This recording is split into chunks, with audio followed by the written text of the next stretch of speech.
पिछले 40-45 सालों से केन नदी के बालू को नहीं ले जाया जा रहा, पानी को ले जाया जा रहा है। पेड़ काटे गए। बांदा में आज से 30 साल पहले शहर के अंदर पेड़ थे, घुसना मुश्किल था।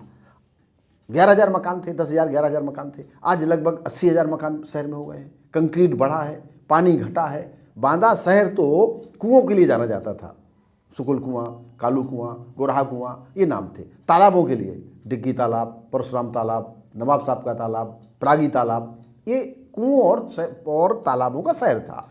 और इसके लिए क्योंकि हम बांदा की ही बात करें तो कौन जिम्मेदार है, कौन से लोग हैं वो जो इसके लिए सबसे ज़्यादा सबसे बड़े जिम्मेदार लोग? तो 85 में तब थोड़ी थोड़ी बालू निकाली जाती थी। ये बढ़ता गया, ये रोग जैसा लग जाता है ना, तो नदी को रोग लगा दिया लोगों ने। हिंदुस्तान की सबसे सुंदर नदी, सबसे स्वच्छ नदी केन थी। आने वाले समय में जो तृतीय विश्व युद्ध होगा वो मुझे लगता है कि पानी के लिए होगा।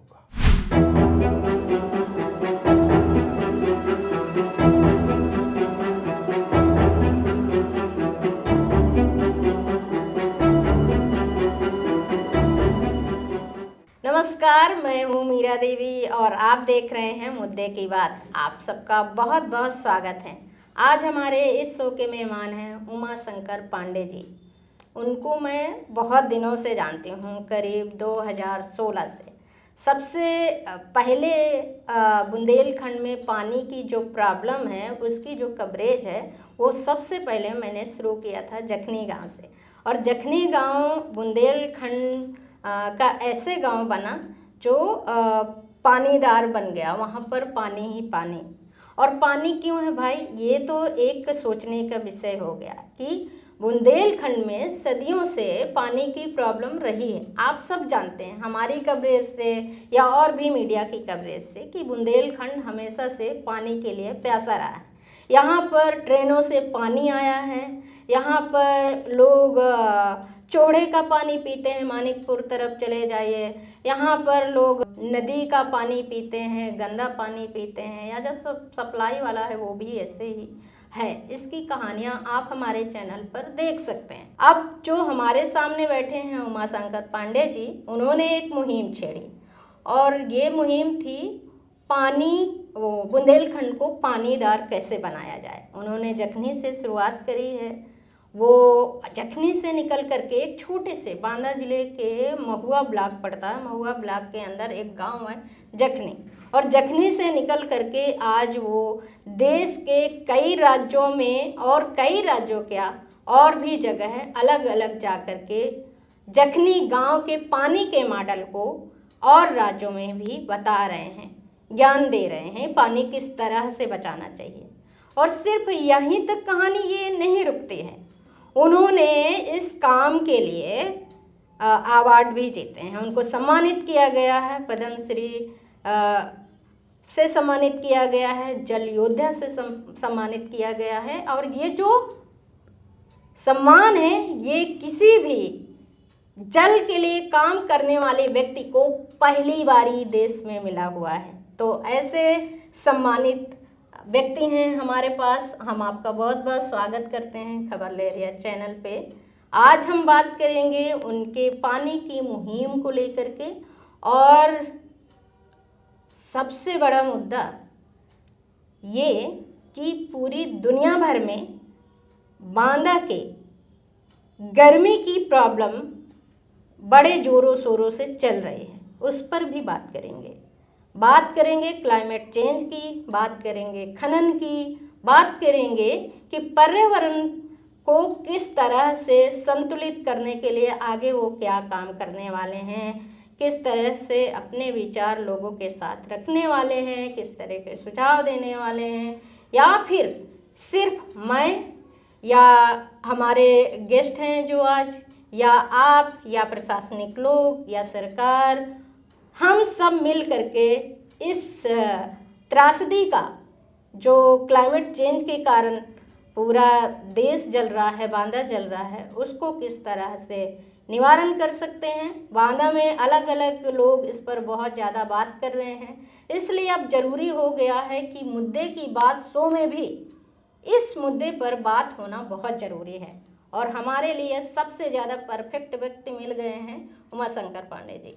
तो फिर से आपका बहुत बहुत बहुत बहुत धन्यवाद खबर लहरिया से मीरा जी, आपका और आपकी पूरी टीम का बहुत धन्यवाद। तो हम शुरुआत करते हैं इसी से कि मैं देख रही हूँ कि बांदा की बात पूरी दुनिया में हो रही है। क्या हो गया है बांदा को? आपने मुद्दे की बात में एक बड़ा मुद्दा लिया है जो सामाजिक सरोकारों का है, जीवन का है, और उस बांदा का है जिस बांदा में वामदेव ऋषि रहे हैं पर्वत पर। दुनिया में सबसे गर्म बांदा, ये चिंता का विषय है।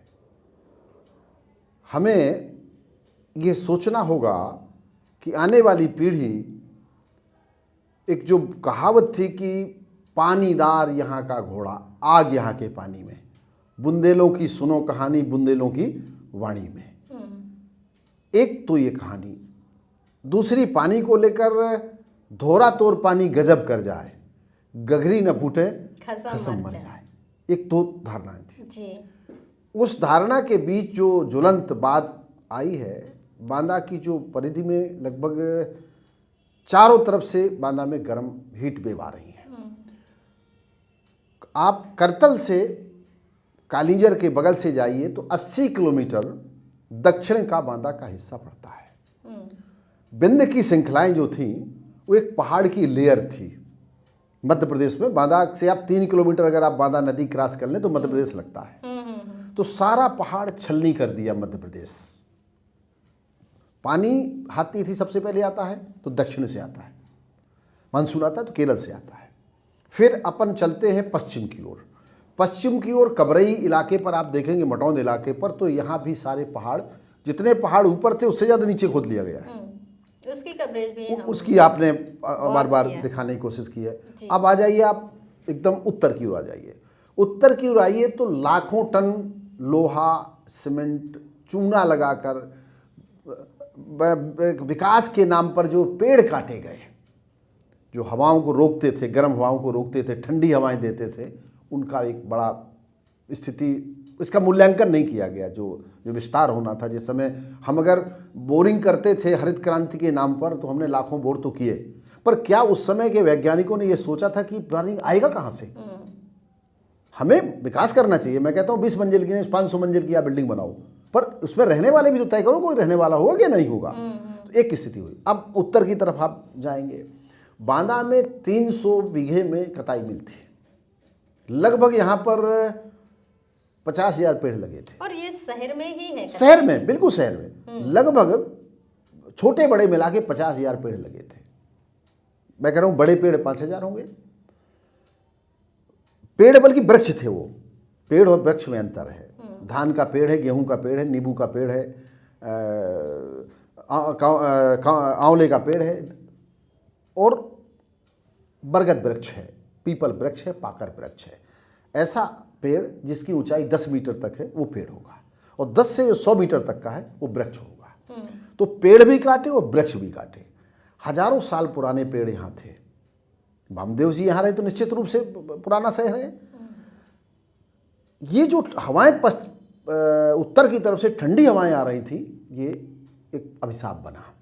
एक दूसरा, अब आप पूरब की तरफ चलिए। पूरब की तरफ में बांदा और चित्रकूट पहले एक ही था। आप भरतकूप जाइए। भरतकूप में पिछले 45 साल से लगभग मैं जानता हूँ, 45 वर्षों में 200 से ज़्यादा क्रेशर मिल पहाड़ को पीस रहे हैं। पूर्व से हवाएं आ रही हैं तो गर्म आ रही हैं। अब पूर्व और दक्षिण के कोने में चले जाइए बांदा के, बहुत सुंदर जगह थी नवाब टैंक। हम अभी चले जाइए तो वहाँ का, यहाँ के तापमान से 1 किलोमीटर ही है यहाँ से, आपके ऑफिस से। आप जाइए तो वहाँ ठंडा 2 डिग्री का अंतर पड़ेगा भी इस समय भी, इस गर्म में भी। लेकिन वहाँ एक ऑफिस बनाया गया, सरकार का एक ऑफिस बना, और उस ऑफिस ने 500 पेड़ काटे। पेड़ों को काटना, पानी का बेटा पेड़ है। पेड़ कहाँ होता है? पहाड़ में होता है। पहाड़ किन को पानी देता है? नदियों को। नदियाँ पानी कहाँ रखती हैं? बालू में। पिछले 40-45 सालों से केन नदी के बालू को नहीं ले जाया जा रहा, पानी को ले जाया जा रहा है। जो मानक निर्धारित किए थे सरकार ने, उन मानक का बहुत पालन मैं जो समझ पाया हूँ, जहाँ तक हो सकता है मैं गलत हूँ, मुझे नहीं पता है, लेकिन उन मानक का पालन एनजीटी को जो कराना चाहिए था, समय समय पर मूल्यांकन करना चाहिए था, ये नहीं हुआ है। एक तो ये बात है। पेड़ों की संख्या मैंने आपको पूरे बांदा के पिछले 25 साल में बांदा शहर में कंक्रीट बनाने के लिए जिसे हम भौतिक विकास कहते हैं, उस विकास के नाम पर जो पेड़ काटे गए, बांदा में आज से 30 साल पहले शहर के अंदर पेड़ थे, घुसना मुश्किल था। 11,000 मकान थे, 10,000 11,000 मकान थे, आज लगभग 80,000 मकान शहर में हो गए हैं। कंक्रीट बढ़ा है, पानी घटा है। बांदा शहर तो कुओं के लिए जाना जाता था, सुकुल कुआं, कालू कुआं, गोरहा कुआं, ये नाम थे। तालाबों के लिए डिग्गी तालाब, परशुराम तालाब, नवाब साहब का तालाब, प्रागी तालाब, ये कुओं और तालाबों का शहर था। इन पर लोगों ने कब्जा किए। एक योजनाबद्ध तरीके से जो लोग थे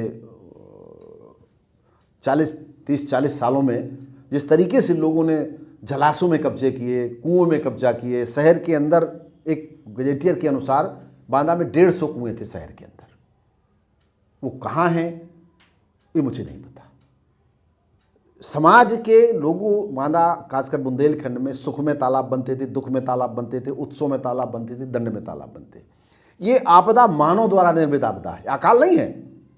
अकाल प्राकृतिक अकाल हो सकता है। और इसके लिए क्योंकि हम बांदा की ही बात करें तो कौन जिम्मेदार है, कौन से लोग हैं वो जो इसके लिए सबसे ज़्यादा, सबसे बड़े जिम्मेदार लोग हैं?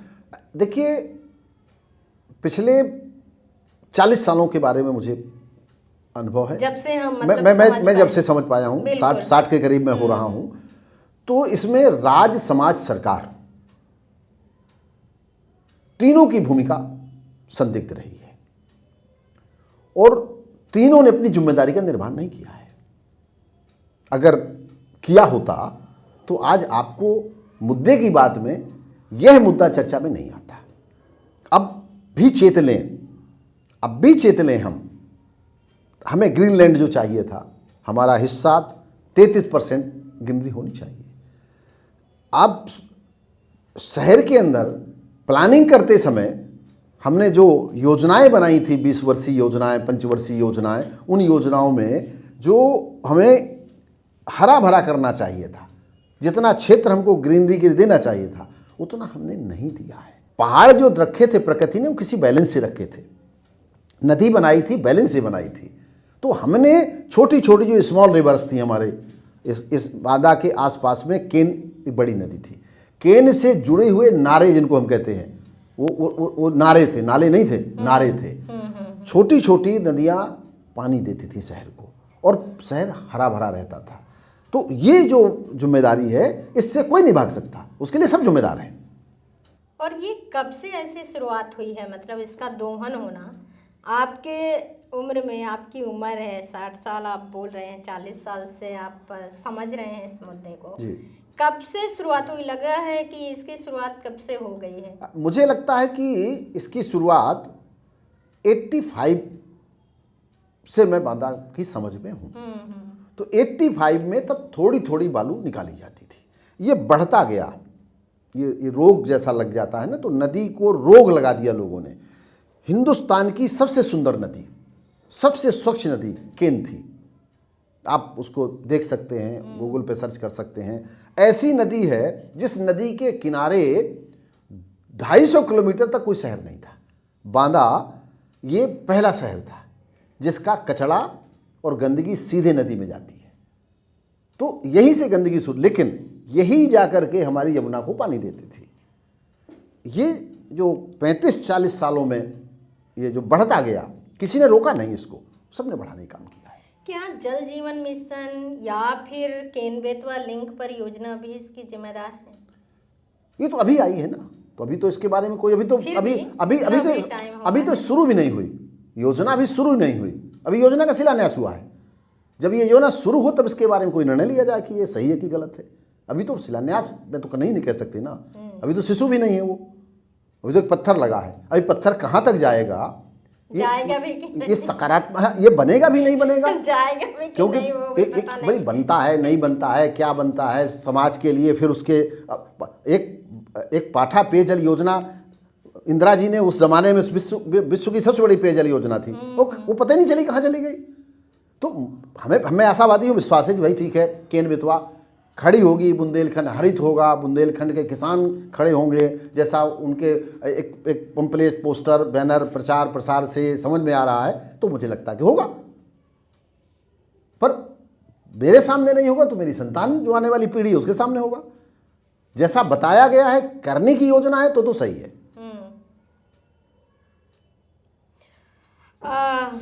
अभी इसके लिए केन बेतवा लिंक परियोजना पर हम बात कर रहे हैं, तो अभी इसके लिए तो बहुत सारे एमपी में पेड़ काटे गए, उस एरिया में पन्ना क्षेत्र में और छतरपुर का कुछ एरिया, दोनों डिस्ट्रिक्ट का जो एरिया जहाँ पर लोगों को बहुत विस्थापित किया गया, विस्थापन अभी भी चल रहा है, वहाँ हर रोज़ कोई ना कोई न्यूज आ जाती है, वहाँ पर जेसीबी चले, घर गिराए गए। और दूसरा ये है कि रेलवे भी बनना है, और रेलवे में जो पहले नक्शा तय किया गया था उसमें पेड़ काट दिए गए। अब बोल रहे हैं कि वो नक्शा ठीक नहीं है, वो मतलब कि वो उससे खतरा हो सकता, अब दूसरा नक्शा बनाया जा रहा है और वहाँ पर बात हो रही है। फिर जब इतना ज़्यादा सब चल रहा है कि बुंदेलखंड जल रहा है, फिर भी अभी पेड़ काटना है, तो इस बारे में आप क्या सोचते हैं? क्या लगता है कि हमने कोई वो लिया है, सबक सीखा है क्या? देखिए, मैं जो समझ पाया हूँ, पिछले 75 सालों में गरीबी गरीबी चिल्ला रहे हैं। अंतिम जन का उत्थान करना, अंतिम जन का उत्थान करना है, उसको आगे लाना है, उसको आगे लाना है। मुझे नहीं लगा कि वो आगे आया होगा। उसके नाम पर बहुत सारे लोग आगे हो गए हैं। ये जो सरकार की बुंदेलखंड में रेल डालो योजना है, रेल की लाइन डालने वाली योजना हो, या बांध बनाने वाली योजना हो, या कोई और योजना हो, इन सभी योजनाओं को बनाते समय यह ध्यान रखना चाहिए कि जन की भावनाएं पहले हैं, जन का उत्थान पहले है। सभ्यताओं का निर्माण नदियों के किनारे हुआ है, पेड़ के नीचे हुआ है। अगर नदी नहीं होगी, पेड़ नहीं होगा, तो कोई विकास नहीं होगा। ठीक है, हम पानी पर बात करेंगे, क्योंकि आपने शुरुआत ही पानी से करी है, अपने गांव से करी है, और आप बहुत जगह आप जा रहे हैं। अभी बातों बातों में भी आपने बोला कि आप कहाँ कहाँ गए हैं। तो ये जर्नी कैसे शुरू हुई, और आप कितना भरोसा रखते हैं जब इस तरह से क्लाइमेट चेंज हो रहा है लगातार? देखिए, भारत में 35 प्रकार की जलवायु है, 50 प्रकार की हवाएं चलती हैं, 100 प्रकार का पानी है, जिसमें 7 प्रकार के पानी का हम उपयोग करते हैं। कालाहांडी में अलग जलवायु है, बुंदेलखंड की अलग जलवायु है, मराठवाड़ा की अलग है। कहीं सेब पैदा होता है, कहीं अंगूर पैदा होता है, कहीं धनिया पैदा होती है, कहीं हल्दी पैदा होती है, कहीं चना पैदा होता है, कहीं खजूर पैदा होता है। ये जलवायु के अनुसार है। भारत में सबसे ज़्यादा वर्षा चेरापूंजी में होती है और सबसे कम वर्षा जैसलमेर में होती है। हमारी जो योजनाएं बनाई गई हैं, वो योजनाएं बनाते समय एग्री बिजनेस आया, उस पर वैज्ञानिकों ने धरती के पेट में लाखों छेद किए और लाखों साल पुराना पानी जो हमारे पास रखा था वो निकाल लिया। भारत का कोई भी शहर जो नदी के किनारे बसा है, वहाँ पानी नहीं है। हम उस देश के वासी जैसे इसमें गंगा बहती है, लेकिन कानपुर में गंगा मैया में आचमन नहीं कर सकते, आप बीमार हो जाएंगे। दिल्ली में यमुना मैया में आप आचमन नहीं कर सकते। पानी के साथ जो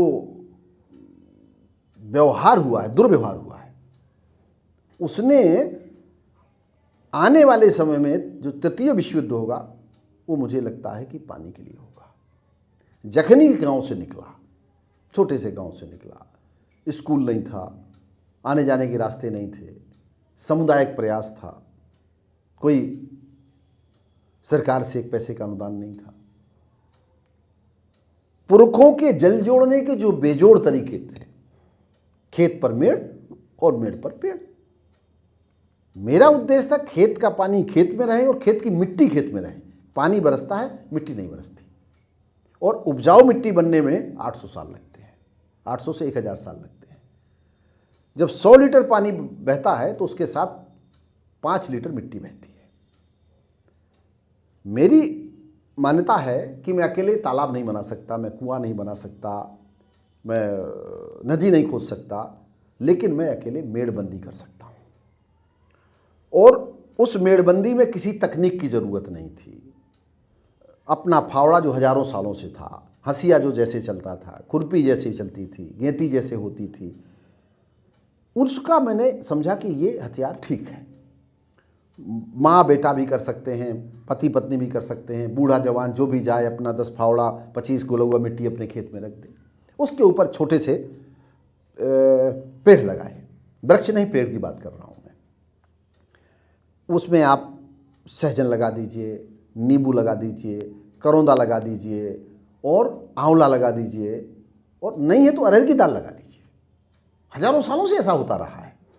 चकबंदी जब आई तो हमारे यहाँ की पूरे जहाँ जहाँ चकबंदी हुई वहाँ के बड़े बड़े, पहले था बंधवा, हमारे यहाँ बंधान होते थे, फिर उसका नाम था बंधिया, फिर छोटा और उसका हो गया मेड़बंदी। तो मैंने सोचा कि मेरा कोई नया काम नहीं है, इस काम को लेकर के जब समाज के बीच गया, जन आंदोलन खड़ा किया, तो लोगों ने इसको हाथों हाथ लिया। और मेरा मानना यह था कि सबसे जो आप पानी बना नहीं सकते बचा सकते हैं, पेड़ आप बना नहीं सकते उगा सकते हैं। तो उसके पत्ते ज़मीन में गिरेंगे तो जैविक खाद बनेंगे। जो जहर हो गया भोजन में, जो भोजन में जहर हो गया, हम ये मानते हैं कि रसायन आया। भारत की बात करूं तो लगभग 33 करोड़ हेक्टेयर भूमि हमारे पास है। 18 करोड़ हेक्टेयर भूमि में हम खेती करते हैं, जिसमें से 9 करोड़ हेक्टेयर भूमि सिंचित होती है, सिंचाई के साधन है। 10 करोड़ हेक्टेयर भूमि या तो वर्षा जल पर आधारित है या भूजल पर आधारित है। 4 crore tonne urea, 3 crore tonne DAP, 1 crore tonne potash, 2 lakh crore रुपया देश का विदेश जाता है केमिकल मंगाने के लिए। और 75% बीमारियां केमिकल जो भोजन आ रहा है, अशुद्ध पानी पीने के कारण लगभग 3 से 4 हज़ार व्यक्ति रोज खत्म होता है। 95% बीमारियों की जड़ है अशुद्ध पानी। तो मेरा मानना था कि शुद्ध पानी और शुद्ध भोजन, ये दोनों मेड़बंदी के उससे संभव थे। तो इस मुहिम को लेकर के मैं समाज के बीच गया, राज समाज सरकार सभी ने स्वीकार किया। और आपको तो बहुत सीनियर आप पत्रकार हैं, खबर लहरिया एक ऐसा समाज के लिए, खासकर जो बहनें हैं उनके लिए एक आदर्श प्रस्तुत करने वाला समाचार संगठन भी है, और मीडिया जगत में एक अपनी पहचान रखता है। खासकर मैं जहाँ तक समझ पाया हूँ, मैंने तो नहीं देखा कि सारा काम बहनें चला रही हों। और 25 साल, लगभग 24 साल आपके इसके पूरे हो गए हैं, और लगभग 10-12 साल से तो मैं आपको जान रहा हूँ। आपने मेरे गांव की पहली खबर आपने खबर लहरिया से मेरे की थी, उसे जल शक्ति मंत्रालय भारत सरकार ने शेयर किया था जब सचिव भारत सरकार यूपी सिंह साहब आए थे। तो वो बड़ा, बहुत लोगों ने उसे, लाखों लोगों ने देखा था। तो जो काम समाज को करना चाहिए था वो समाज भागा अपनी जिम्मेदारियों से, और जब समाज भागता है तो गलत लोग फिर उस काम को करने लगते हैं। हमारे दुनिया का कोई वैज्ञानिक बादल नहीं बना सकता, बादल ला नहीं सकता, बादल को 2 भागों में नहीं बांट सकता। लेकिन मेरे भारत के पुरखे, अमेरिका का सबसे पुराना बांध 250 से 300 साल पुराना होगा। मेरे भारत के जो पुरखे थे वो आकाल में भी तालाब बनाते थे और पहाड़ के ऊपर तालाब बनाते थे, पहाड़ के ऊपर कुएं बनाते थे। माउंट आबू, कालिंजर, मेरे बगल में कालिंजर जाइए तो वहाँ अब भी पानी इस समय जून में खूब भरा हुआ है। पहाड़ के ऊपर आप जाएंगे तो कई जगह आपको पानी मिल जाएगा। तो वो जो जल ज्ञान था, भारत की जो ट्रेडिशनल वाटर कंजर्वेशन टेक्निक थी, उस तकनीक को अंग्रेजों ने देखा कि यहाँ का 100 साल का आदमी बीमार नहीं होता था, औषधियाँ होती थी नदियों के पानी में, तो वो पानी पी करके व्यक्ति बलवान होता था। वो हमारे लिए कुओं से नाता तोड़ा। जब मैं पैदा हुआ तो कुएं की पूजा हुई थी, तालाब की पूजा हुई थी। जब नदी पार कर रही थी, मेरी माँ बता रही थी, जो मेरी गुरु जल गुरु हैं, कि वो नदी की पूजा हुई थी। आज हमने जिस गांव का, जिस कुएं का पानी पीकर हम बड़े हो गए, उस कुएं में गांव में कचरा डाला जा रहा है। अगर कोई व्यक्ति, सामाजिक आदमी, किसी तालाब को बचाने की बात करता है तो उसके वो मुकदमे लिखवा देते हैं, उसको जेल भिजवा देते हैं, उसको लोग मारते हैं। मैंने झेला है, मैंने क्या नहीं झेला है, ये सब झेला है। अगर आप चले जाइए, खदान के पास चले जाइए, और खदान वाले के जो लोग होते हैं, क्रिमिनल्स लोग उनके पास होते हैं। मुझे याद है 2014-15 की बात बता रहा हूँ मैं कहीं रिश्तेदारी से जा रहा था, मैंने कल अपनी बात कही भी थी, तो मुझे लगा कि एक मैं खदान में कैसे खोदते हैं लोग, मैं देख लूँ, देखने के उद्देश्य से गया था, मेरा कोई लेना देना नहीं था। तो वहाँ जो उनके क्रिमिनल्स लठैत होते हैं, बालू माफियाओं के, वो जब मैं पास गया तो वो मुझे भय दिखाने के उद्देश्य से, मेरा कोई मतलब नहीं था उससे कि क्या हो रहा है। वो कहते हैं, पांडे जी मैं आपको जानता हूँ, आप पेड़ पानी की बात करते हैं, तो मैं कहाँ करता हूँ। तो उसने भय दिखाने के उद्देश्य से मुझसे कहा कि इस जो ट्रक है, ये 22 पहिए हैं इस ट्रक में, और 45 टन होती है बालू इसमें। जो कोई इसके नीचे आ जाता है उसकी हड्डी भी नहीं मिलती, और ड्राइवर का जो लाइसेंस होता है वो हैवी होता है, तो उसकी जमानत बड़ी जल्दी हो जाती है। तो मैंने कहा इससे मेरा क्या मतलब है जो आप मुझे भय दिखा रहे हैं। बोले नहीं, आप थोड़ा समाज में पेड़ पानी के हल्ला करते हैं बालू का। मैंने कहा नहीं, मैं हल्ला करने नहीं आया, मैं तो देखने आया था। कितने लोग ट्रक से रोज, बच्चे, बूढ़े, स्कूल के बच्चे, छात्र, कैसे इनके ट्रकों में मरते हैं। ये पिछले मैं 35 साल से देख ही रहा हूं। कभी ट्रक ने मार दिया, कभी ट्रैक्टर ने मार दिया, कभी हाईवा ने मार दिया, कभी जेसीबी ने दबा दिया। ये जो हो रहा है, मटौंद के इलाके में जाइए तो 300 फीट नीचे गड्ढा हो गया है, पहाड़ तोड़ दिया गया है। आखिर ये जो केन मैया जहां हीरा पैदा करती, सजर पत्थर पैदा करती थी, उस मां का क्या होगा। वो बांदा का जो, जिस दिन बांदा में पानी नहीं बचेगा, हीट अब आ गया है, ऐसा समय आ गया कि अगर अब नहीं चेते तो कभी बांदा था, ये कहा जा सकता है। और हमको सबको मिलकर के इस दिशा में दूसरा जो पानी का बाजार खड़ा हो गया है। मैं आपके माध्यम से ये भी बात कहना चाहता हूं कि जो 100 रुपए की बोतल, 500 रुपए की बोतल, 2500 रुपए की बोतल, 5000 तक की जो पानी की बोतल है, वो मैंने कहीं एक जगह पिया था। तो मैंने पूछा कि बोले 5000, मैंने कहा 5000, बोले नहीं 15000 की भी आती है, हम गांव से निकल के आए हैं। उसका नाम अलग है, electrolyte water, vitamin water, mineral water, black water, बड़े आदमी पीते हैं भाई। वाह भाई वाह, पानी बेचकर पानीदार बनेंगे। रोज बड़ा, दुनिया, हिंदुस्तान में सबसे बड़ा बाजार पानी का बाजार हो रहा है। इसको रोकना पड़ेगा। 140 करोड़ व्यक्ति के लिए भोजन देना है। 28 करोड़ बच्चे इस देश में पढ़ते हैं, केजी से पीजी तक। 1212 से ऊपर विश्वविद्यालय, IIT, IIM मिला लिए जाए। 50,000 से अधिक डिग्री कॉलेज हैं। 1 से 12वीं तक के 12 लाख विद्यालय हैं। आंगनबाड़ी छोड़ दीजिए, 10 लाख आंगनबाड़ी केंद्र हैं।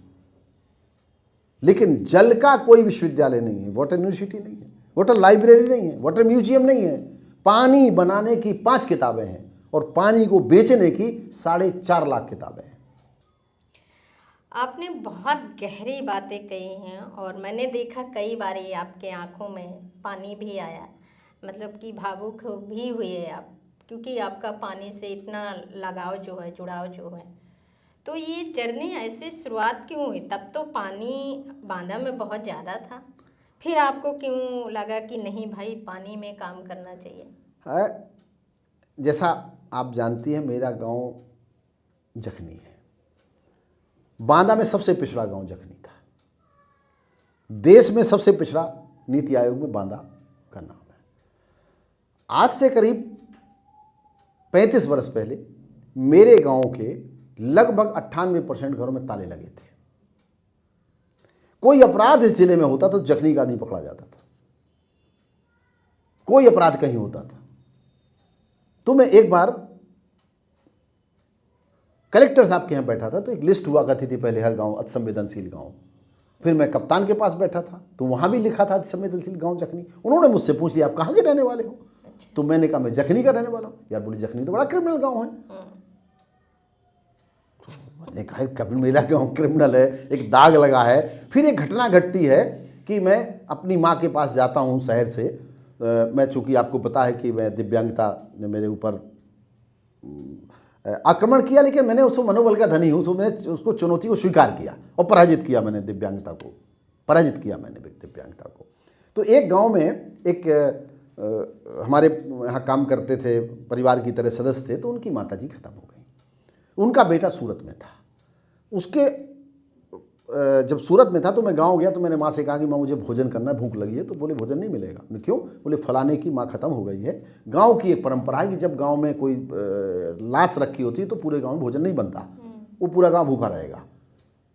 और आप भोजन जाओ, बगल में भाई की ससुराल थी, घरौंडा गाँव में थी, करके आना, फिर बात करेंगे रात में। हम आए तो माँ ने कहा कि देखो जैसे वो मर गई 3 दिन बाद लड़का आएगा और 3 दिन बाद तुम भी आना, तो इसी तरह हमको भी जमीन जायदाद बेच के चले जाना। तो मैंने कहा मैं क्या करूं? बोले कुछ करो, माँ से बड़ी मातृभूमि है। तो मैंने कहा मैं अकेले क्या कर सकता हूं? बोले कुछ करो। तो उन्होंने कहा कौन कहता है कि आकाश में छेद नहीं हो सकता? भाई हिम्मत से पत्थर तो उछालो। तो मैं रात में बैठा, मैंने बात की। बोले कुछ लड़कों को तैयार करो, अपने साथी बनाओ और इस गांव को कुछ सोचो, पानी पेड़ जमीन है यहाँ पर, कुछ करो। तो मेरे बाबा बैठे थे, तो मैंने उनसे पूछा बाबा क्या हो सकता है? पानी जैसे पहले आता था तो कैसे आता था? अरे क्या बड़ी बड़ी म्याड़े रहा है, बंधवा रहा है, बधिया रहा है, खूब पानी भरो रहते। तो मैंने समझा कि ये तो काम ठीक मिल गया, अब मुझे तुरंत इसमें काम करना चाहिए। तो मैंने अपने 4, 6, 7 साथियों के साथ मिलकर के एक योजना बनाई मन में मेरे कि हम इसके लिए काम करेंगे। और हम तुरंत आए कलेक्टर के पास। बीबी पांडे यहाँ कलेक्टर थे, ब्रजवल्लभ पांडे जी कलेक्टर थे। तो मैंने कहा साहब मैं अपने गांव को अच्छा गांव बनाना चाहता हूँ। बोले तो किसी ने रोक रखा है? मैंने कहा मैं चाहता हूँ कि मेरे गांव में आदर्श गांव, तब वो आदर्श गांव, गांधी गांव सब बनते थे। तो बोले बनाइए, प्रधान जी से बात करिए। मेरे को प्रधान जी तो कह रहे हैं कि मेरे पास पैसे नहीं है। तो बोले प्रधानमंत्री के पास जाइए। अब मुझे ये बात, उनकी मजाक कर रहे थे मुझसे, लेकिन मैंने उसको गंभीरता से लिया। मैंने कहा अगर हम प्रधानमंत्री के पास जाएं तो हमें झंडी दिखाएंगे आप? बोले हाँ आपको झंडी दिखाएंगे। तो मेरे यहाँ के हमसे सीनियर व्यक्ति थे रघुराई सिंह, मंगल सिंह, श्रीपाल वर्मा। तो ये मेरे भाई थे, लखन भाई थे, वो इसमें बहुत आगे रहते थे। तो उन्होंने कहा कि भाई इस सब लोग तैयार हुए और दिल्ली जाने के लिए हम लोग तैयार हुए, चलो हम सब दिल्ली चलेंगे और प्रधानमंत्री से मिलेंगे। यहाँ पर मेरे गांव से 15 लोगों की टीम तैयार हुई और ये 15 लोगों की टीम कलेक्टर साहब के पास आ गई। तो उन्होंने कहा मैंने तो मजाक किया था जी। बोले नहीं मजाक नहीं, हम दिल्ली जाएंगे, हम अपने गांव का विकास करेंगे। अच्छा पता ही नहीं था विकास होता क्या है, पर विकास करेंगे ये भी नहीं पता था विकास होता क्या है, पर चलेंगे विकास करेंगे। हम लोग आए, डीएम साहब ने झंडी वंडी दिखाई, चल दिए। तो उस समय 10 किलोमीटर मित्र हमारे यात्रा करते थे रोज साइकिल में। 10 से 12 किलोमीटर ज़्यादा चल ही नहीं सकते थे, रोड खराब थे। दिल्ली तक पहुंचने में 14 जुलाई को गए और 14 अगस्त को दिल्ली पहुंचे, 13 अगस्त को पहुंचे। हाँ 1 महीने लगभग लगा। और किस सन की बात है? ये 89 की बात है, 1989 की बात है। तो चूंकि मैं नहीं चल सकता था, चला नहीं सकता था मैं, तो ये सब मेरे भाई लखन भाई और सब लोग ये गए वहाँ पर। तब रुकने के लिए सांसद आदरणीय विजय दुबे जी सांसद थे, उनके कमरे में जाके रुके। सबने कहा हमें प्रधानमंत्री जी से मिलना है, हम ज्ञापन देंगे। तो उन्होंने कहा प्रधानमंत्री ऐसे थोड़ी मिलते हैं। बोले नहीं मिलेंगे। तो खैर उन्होंने, अच्छे आदमी थे, तो उन्होंने कहा भाई 5-6 दिन रुको। बोले कहाँ रुकोगे? यहीं रुकेंगे, आप क्या खाएंगे? तो वो सज्जन आदमी थे, तो उन्होंने भोजन वोजन दिया, बिछाया उछाया, तो उनके यहाँ लेटे रहे। 17 अगस्त को मिलने का समय मिला 1989 में। अब प्रधानमंत्री जी ने ये कहा, राजीव जी ने मिले, बैठाला, सम्मान किया, एक नई साइकिल के लिए उन्होंने सहायता दी और ये कहा कि मुझे नहीं पता कि सरकार क्या करेगी क्या नहीं करेगी, लेकिन जखनी से जो बीज निकल रहा अंकुरित हो रहा है, एक दिन ऐसा वृक्ष बनेगा जो देश इस वृक्ष के फल खाएंगे। आपको क्या लगता है कि पानी की वजह से क्या पलायन भी होने वाला, और ज़्यादा होने वाला? वैसे तो बुंदेलखंड और यूपी में बहुत ज़्यादा पलायन होता है। आपको लगता है कि पानी की वजह से ये सब होने वाला है, लोग बाहर जाने वाले हैं? देखिए, पानी भी एक बात उसमें है, लेकिन रोजगार के अवसर नहीं है। व्यक्ति अपनी संतान को पालने के लिए, उनको शिक्षित करने के लिए, प्रशिक्षित करने के लिए अपना घर छोड़ता है। कोई घर नहीं अपना छोड़ना चाहता, वतन कोई नहीं छोड़ना चाहता। जहाँ वो पैदा हुआ है उसको उससे लगाव होता है, लेकिन कुछ तो परेशानी रही होगी जो लोग छोड़ के जा रहे हैं। हम कोशिश करें, पानी उसमें एक है। पानी के कारण दुनिया में जो संकट आने वाला है वो पानी को लेकर लड़ाइयाँ होनी हैं, युद्ध पानी को लेकर के होंगे। लेकिन मैं कहता हूँ कि बुंदेलखंड में 35 नदियाँ हैं। हिंदुस्तान में से ज़्यादा नदियाँ कहीं नहीं हैं जी। बुंदेलखंड से केन है, बेतवा है, बागे है, चंबल है, यमुना है, सिंध है, कुंवारी है। लेकिन इसके बावजूद भी बुंदेलखंड में पानी क्यों नहीं रुकता? क्योंकि पानी रोकते नहीं हैं आप।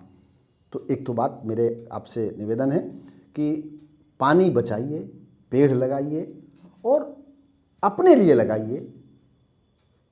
राष्ट्र के लिए हमारी जिम्मेदारी बनती है कि हम उनसे सबक लें, उन लोगों से सबक लें जिन्होंने, उस महान क्रांतिकारी युवाओं से सबक लें जिन्होंने 17 साल की उम्र में राम प्रसाद बिस्मिल फांसी पर चढ़ गए, 18 साल में अशफाक उल्लाह फांसी पर चढ़ गए, 21 साल में भगत सिंह फांसी में चढ़ गए, 24 साल में लक्ष्मीबाई बलिदान हो गई। वो जो महान क्रांतिकारी हुए हैं, देश के लिए बलिदान हुए हैं। राष्ट्र पहले है, बाद में सब कुछ है।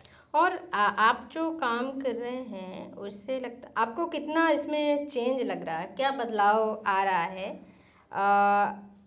अगर हर देश के हर गांव में जखनी मॉडल जैसा जन संरचना अपनाया जाए तो भारत क्लाइमेट चेंज के प्रभावों का कितना बेहतर सामना कर सकता है? देखिए, जब दुनिया में भौगोलिक स्थिति से बदलाव होता है, कार्बन, जो मेरी पिछले दिनों बात हो रही थी, कॉमनवेल्थ की सेक्रेटरी जनरल पैट्रियट स्कॉटलैंड से बात हुई। जलवायु परिवर्तन में जो बड़े बड़े उद्योग हैं, जो उद्योग पानी को गंदा करते हैं, उनको भी थोड़ा, जखनी एक सिंबॉलिक था। मैं जखनी से निकला था, तो जखनी, मुझे लगता था कि जखनी का नाम अच्छा नहीं था, उस ज़माने में क्रिमिनल्स में था। तो मैं अपने गांव को, मैं चाहता था कि मुझे मेरा गांव पैदा हुआ हूँ, गर्व होता है, मैं वहाँ पला हूँ, बड़ा हूँ, हवा ली है, पानी लिया है। तो जखनी जैसे प्रयोग हैं, ये प्रयोग हैं, और प्रयोगशालाएँ बहुत छोटी होती हैं, उसके परिणाम बड़े होते हैं। आप जो भी काम करते हैं, पर जितना भी है, आपको कोई कितना बदलाव, कैसा बदलाव दिख रहा है? बदलाव दिख रहा है। अब ये बदलाव ही तो है जब आप प्रदेश में सबसे ज़्यादा गेहूं बेचते हैं। धान बासमती 1 किलो नहीं यहाँ पैदा होता था। 30 लाख कुंटल बासमती धान, सामान्य धान छोड़िए, 30 लाख बासमती धान कुंटल नरेला की मंडियों में, दिल्ली और मेरठ और बाहर जाता है। 1 किलो नहीं होता था। 2008 में 50 किलो लेके आया था। तो एक गांव से 10 गांव, 10 गांव से 50 गांव, 100 गांव, आज पूरे इस इलाके में जाइए बासमती हो रहा है। और इसका श्रेय पानी को जाता है। इसका श्रेय पानी को जाता है। और फिर पानी क्यों चिल्ला रहे हैं? देखिए, 2 चीज़ें होती हैं। मैं अब उसमें, आप जो बात है, मैं कुछ चीज़ें आपसे कहूँ कि हम पानी को लेकर के सजग नहीं हैं। हर गांव में पानी बरसता है। मैं नहीं कहता कि जखनी गांव में ही पानी बरसता है। लोग कहते हैं जखनी गांव की भौगोलिक स्थिति ऐसी है कि वहाँ पानी बना रहता है। तो भैया बगल वाले गांव चले जाओ, आप कुरौली चले जाइए, 10 फुट में पानी है। गुरोना चले जाइए, कुएं में चले जाइए, वहाँ 20 फीट पे पानी, 10 फीट पे पानी। आज जून में चले जाइए दोनों चारों गांव में, तो वहाँ आपको उस इलाके के 5-7 गांव में जाइए, मैं आपको लेके चलता हूँ, 10 से 15 फीट पे कुएं पानी जून में होगा। जो पानी को सजेगा, रोकेगा, तालाबों को भरेगा, कुओं को भरेगा, वो उस गांव में पानी होगा। और पानी जब बह जाने देते हैं आप, यहाँ पर पहली बार 1801 से और 2024 तक 52 बार सूखा पड़ा है बुंदेलखंड में। हर तीसरे साल सूखा पड़ता है बुंदेलखंड में लगभग। किसी न किसी भाग में। 1400 से 1600 मिलीमीटर वर्षा हुई है 48 साल में यहाँ, पिछले साल इतना पानी बरसा है। लेकिन जब पानी भग रहा था तो कोई नहीं रोक रहा था। जखनी में मेरे साथ में अशोक अवस्थी जी, राजा भैया वर्मा जी, प्रेमचंद वर्मा जी, अली मोहम्मद चाचा, मामून जी, आपके क्या कहते हैं कुशवाहा जी, ऐसे 25-30 नौजवान, निर्भय सिंह जी, दिलेर सिंह जी, ऐसे लोग मिल कर के हम पानी को साइकिल में जा कर के नहरों से, जब पानी नहरें भागने लगती हैं, फालतू बहता है, तब उसको तालाब में भरने की कोशिश करते हैं। वहाँ सुरेश जी हैं, मैं पिछले अभी 1.5 साल से, चूँकि बेटे का एक्सीडेंट जब से हुआ तब से मैं कम काम कर रहा हूँ वहाँ, लेकिन वो मेरे गांव में तालाब प्रधान जी ने भर रखे हैं। आप चले जाइए, देख के आइए कि तालाब पानी भरा है नहीं भरा। जो काम है ये समुदाय का काम है, सबका काम है। फिर बाद में सरकार को दोष दें, पानी बचाना सरकार का काम नहीं, समाज का काम है। मैं बार बार कहता हूँ, सरकारी अनुदान से तालाब नहीं बनते थे पहले, कुएं नहीं बनते थे आज से 100 साल पहले, 50 साल पहले। समाज बनाता था, राजा सहायता करता था, महाजन संसाधन देता था, और तालाब समाज के हुआ करते थे। दुख में, सुख में, उत्सव में, दंड में तालाब बनते थे, और कुआं होता था बगल में, बाग लगा होता था, चिड़ियाँ गिलहरी बीज लेकर जाती थी। लेकिन हम उसको भूल के सुविधाभोगी हो गए। हमने श्रम नहीं किया, हम यंत्र पर आ गए, बटन दबाने पर आ गए, इसलिए पानी का हास्य हो गया। और मुझे लगता है कि हमको दिल में हाथ धर के सोचना चाहिए कि मैं कितने पानी का उपयोग करता हूँ। आपने बहुत सारी हमारे साथ ऐसी बातें शेयर करी, शायद पहले कभी जी नहीं मौका नहीं मिला हो। नहीं, पूछने वाले भी तो, अगर वो गांव का है, खेत खलिहान से उसका रिश्ता है, लैब पे नहीं बैठा, लैंड पे बैठा है, तो वो बात पूछेगा। और बताने वाला तभी बताएगा जब उससे पूछा जाएगा। जी जरूर। तो इस बड़े हीरोपन के पीछे की जो कहानी है वो कुछ ऐसे ही शुरू होती है जैसे आपने अपनी जर्नी बताई। तो सिर्फ हम हीरोपन ही नहीं देखते हैं, हम उसके पीछे जो दुख है, दर्द है, जो संघर्ष है, जो जर्नी है, उस पर भी बात करना बहुत ज़रूरी है। तो और आपका जो संघर्ष है वो बहुत ही अमेजिंग है, लोगों को प्रेरणा मिलती है आपसे। तो सब मिलकर के जब काम करेंगे तो कुछ ना कुछ तो बदलाव आएगा। बिल्कुल होगा। जैसे आपने जखनी से शुरू किया और बिल्कुल। मैं मेरी माँ कहती थी जी कि एक छोटी सी बात कहती थी, जब मैं उत्साह नहीं मेरा रहता था, वो कहती थी, बेटा एक कहानी थी, एक जंगल में आग लग गई, जंगल के सारे जानवर भाग रहे थे, एक चिड़िया अपनी चोंच से पानी ला करके आग में डाल रही थी। हाथी ने चिड़िया से पूछा, चिड़िया बहन, क्या तुम्हारे आधे बूंदा पानी से जंगल की आग बुझ जाएगी? चिड़िया ने उत्तर दिया, जो आज ज़रूरत है बांदा को, हाथी भैया बुझेगी, लेकिन एक और होगा, आग लगने का इतिहास लिखा जाएगा, मेरा नाम भागने वालों में नहीं लिखा जाएगा, मेरा नाम आग बुझाने वालों में लिखा जाएगा। हम सब छोटी छोटी गिलहरी के रूप में अपनी भूमिका अदा करें और अच्छे का करने वाले को प्रोत्साहित करें। और बांदा हमारा है, हम रहेंगे, यहीं पैदा हुए हैं, यहीं हम दफन होंगे। तो इस पानी बचाओ और इस जल जंगल ज़मीन बचाओ के पीछे की जो राजनीति भी है उस पर भी हमने थोड़ा बात करी हुई है, समझना चाहिए। और इस पर जो लोग इसको प्रत्यक्ष रूप से या अप्रत्यक्ष रूप से राजनीति कर रहे हैं वो लोग भी समझ रहे होंगे ना, क्योंकि उनका भी जीवन तो बांदा में और इस धरती में ही है ना, जिसकी बात हम यहाँ पर बैठ करके खबर लहरिया ऑफिस के स्टूडियो में बैठ करके कर रहे हैं। तो उनको भी इसकी ज़रूरत है।